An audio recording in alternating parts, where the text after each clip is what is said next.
as a U.S. citizen, there are some additional potential immigration benefits that you have in terms of petitioning for family members.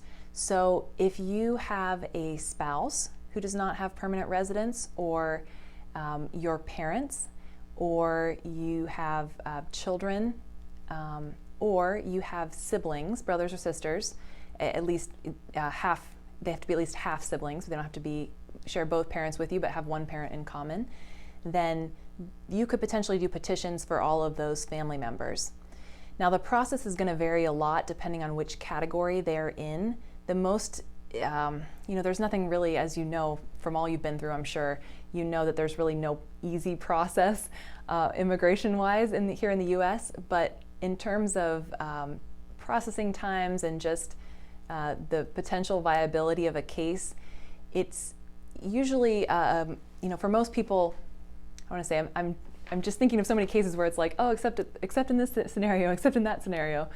Okay, of course there's always an except in that scenario in immigration, but if you have parents who are interested in getting permanent residence, or children who are under the age of 21 years, or you're married, those are typically the best categories, the most favorable categories. Not that everyone qualifies, but they're the most likely to qualify within a reasonable amount of time. Siblings, there is a category for siblings, but the wait times are currently extremely long for siblings. So, there are sibling categories that there are people who've applied in, 20 years ago, and they're still waiting in line on a sibling petition.